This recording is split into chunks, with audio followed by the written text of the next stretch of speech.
এই মুহূর্তে আদালতে যে সমস্ত গুরুত্বপূর্ণ বিষয় ঝুলে রয়েছে অথবা যে সমস্ত গুরুত্বপূর্ণ বিষয়ে শুনানি রয়েছে সেই বিষয়ে বেশ কিছু কথা আপনাদের সামনে জানানোর রয়েছে। নবম দশমের কথা এবং আপার প্রাইমারির বিভিন্ন কেসের কথা, নন ট্রেন্ডদের কথা এবং আরও অন্যান্য কেস এবং পরবর্তীকালে যে আপার প্রাইমারির ভ্যাকান্সি বাড়বে কিনা এই সমস্ত বিষয় নিয়ে আলোচনা করার আছে।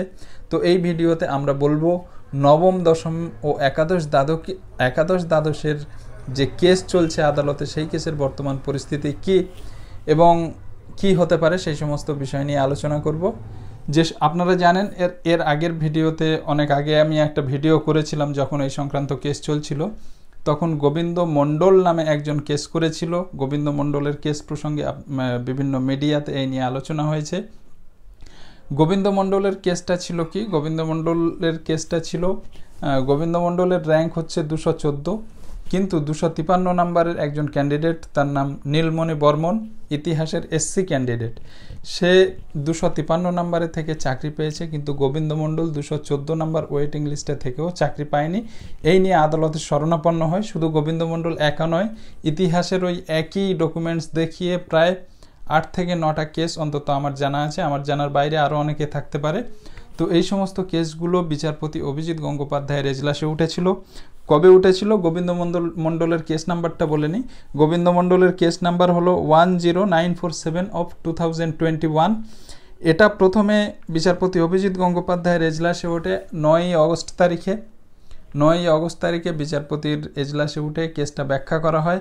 ব্যাখ্যা করার পরে বিচারপতি বলেছিলেন যে উভয় পক্ষকে এফিডেভিট আকারে সব কিছু জানাতে এবং এর যে গোবিন্দ মণ্ডলের যে লিস্ট, ওয়েটিং লিস্টের প্রত্যেকের নাম্বার, ইন্টারভিউতে কত পেয়েছে সবার নাম্বার পাট করে দিতে বলা হয়েছে এবং নীলমণি বর্মন যার নামে অভিযোগ তাকে পার্টি করে সে কত পেয়েছে এবং এইগুলো মানে পুরো টোটাল ওয়েটিং লিস্টের একটা অংশ, প্রকৃত র্যাঙ্কের একটা অংশ আদালতে জমা দেওয়ার নির্দেশ দেন।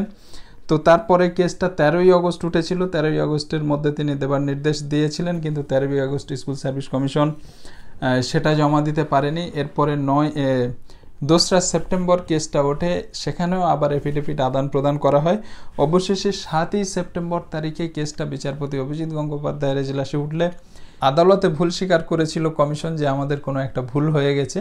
তো এই ধরনের ভুল কিভাবে হয় সেটা নিয়ে তিনি অত্যন্ত হতাশ এবং অত্যন্ত ক্ষুব্ধ হয়েছিলেন এবং তার পরিপ্রেক্ষিতে এবং তার অন্যান্য কোনো কারণ থাকতে পারে, যে কোনো কারণেই হোক তিনি মামলা থেকে অব্যাহতি নেন এবং তিনি মামলাটিকে বের করে দেন। এরপরে সেই মামলাটা চলে যায় বিচারপতি অমৃতা সিনহার এজলাসে। অমৃতা সিনহার এজলাসে মামলাটি ওঠে 23শে সেপ্টেম্বর তারিখে। সেখানে বিচারপতি অমৃতা সিনহা তিনি এই মামলাটার একটা নিষ্পত্তির জন্য তিনি বললেন যে এই মামলাটা পুজোর 1 সপ্তাহ পরে লিস্টেড করা হবে, তখন এই মামলা প্রসঙ্গে বাকি কথা আমি শুনব। তো এই হচ্ছে গোবিন্দ মণ্ডল এবং গোবিন্দ মণ্ডলের সমসাময়িক সময়ে করা 7-8টা কেসের একই গতি হয়েছে ইতিহাস সাবজেক্টে। কিন্তু মনে রাখবেন যে নবম দশমকে কেন্দ্র করে শুধুমাত্র একা গোবিন্দ মণ্ডলই কেস করেনি। গোবিন্দ মণ্ডলের বেশ কিছুটা আগে সুশান্ত সরকার নামে একজন ব্যক্তি নবম দশমের অন্য একটি বিষয় নিয়ে কেস করেছিল এবং অন্য একটা ক্যাটাগরিতে তার দাবি ছিল যে তার র্যাঙ্ক হচ্ছে 131, কিন্তু 134 নম্বরের শ্যামলী রায় বলে একজন, সে চাকরি পেয়ে গেছে। সে কিভাবে চাকরি পেতে পারে 131 নম্বর বাদ দিয়ে, সেই নিয়ে বিচারপতি অভিজিৎ গঙ্গোপাধ্যায়ের কাছে কেসটা উঠেছিল। আপনারা মনে রাখবেন যে গোবিন্দ মণ্ডলের মামলাটি বিচারপতি খারিজ করে দিয়েছিলেন, তিনি সরে দাঁড়িয়েছিলেন 7ই সেপ্টেম্বর, কিন্তু তার আগের দিন সুশান্ত সরকারের মামলাটি উঠেছিল 6ই সেপ্টেম্বর।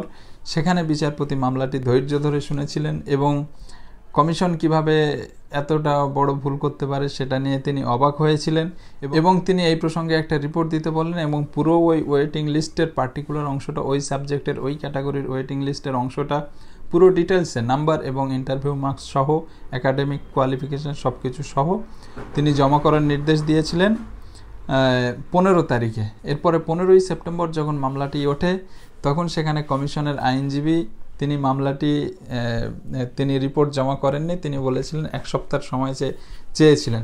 আপনারা জানেন যে 18 তারিখ থেকে বিচারপতি অভিজিৎ গঙ্গোপাধ্যায় তিনি হাইকোর্টে ছিলেন না, সুতরাং মামলাটা যাতে অন্য বিচারপতির বেঞ্চে যায় সেজন্য কমিশন বুদ্ধি করে 1 সপ্তাহ সময় চেয়েছিল।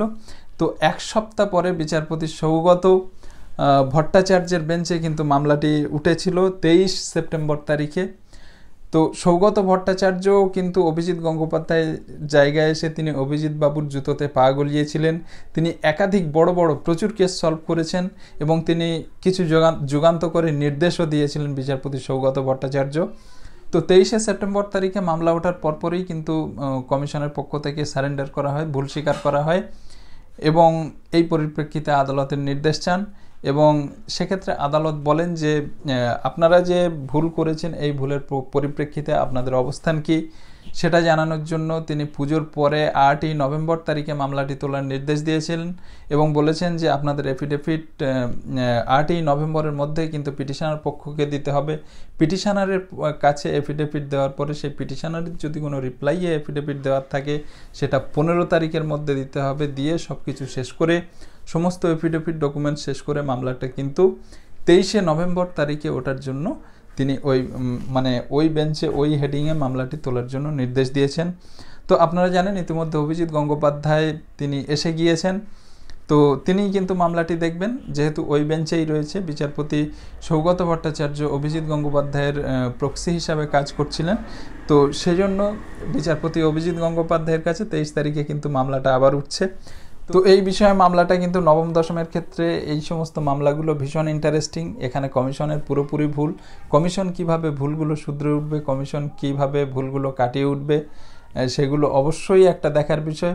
তবে আপনারা যারা কেস করার জন্য হুড়মুড় করবেন বা করছেন তাদের জন্য বলি যে কেস কিন্তু আপনারা যে কোনো সময় করতে পারেন। আপনারা জানেন যে 2017 সালের যে নিয়োগটা সেটা অনেক দিন আগেই হয়ে গিয়েছে, কিন্তু তারপরেও এখনও মামলা চলছে।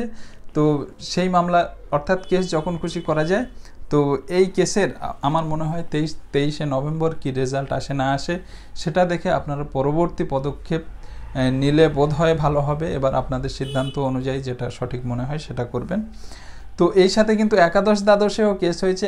একাদশ দ্বাদশে মহাসিন গাজী নামে এক ব্যক্তি কেস করেছিল, আরবি সাবজেক্টের ক্যান্ডিডেট। তার ওয়েটিং লিস্টে র্যাঙ্ক ছিল 2, কিন্তু 6 নম্বরে একজন ছিল।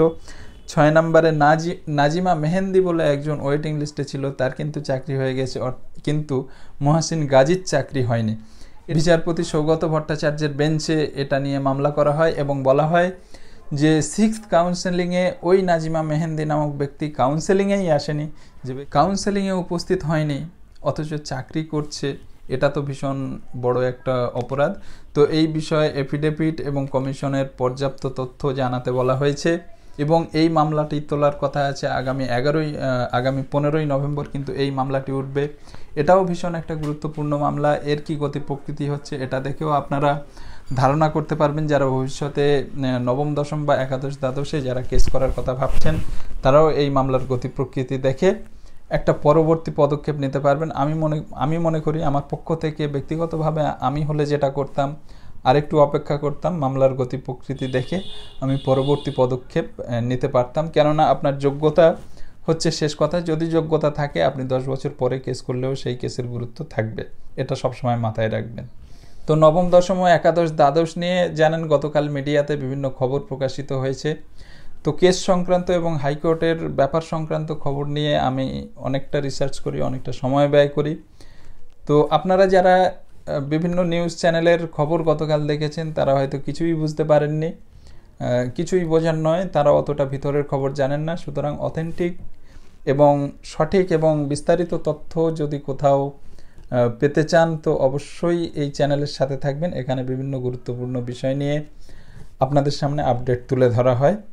ইতিমধ্যে আপনারা জানেন যে নবম দশমের বিভিন্ন ক্যান্ডিডেটরা তারা আন্দোলন করছেন, তারা অনশন করছেন। এর আগে তারা বহুদিন অনশন করেছেন, ঐতিহাসিক অনশন করেছেন।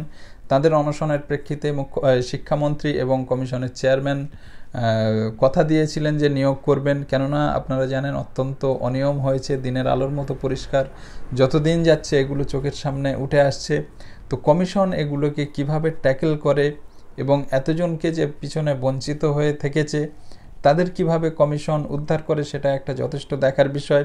এবং আমি মনে করি আজ বা কাল, আজ না হলেও কাল হয়তো এই সম্পর্কে আরও কেস আসবে এবং কি খুঁড়তে খুঁড়তে কী যে বেরিয়ে পড়বে সেটা ভীষণ চিন্তার বিষয়।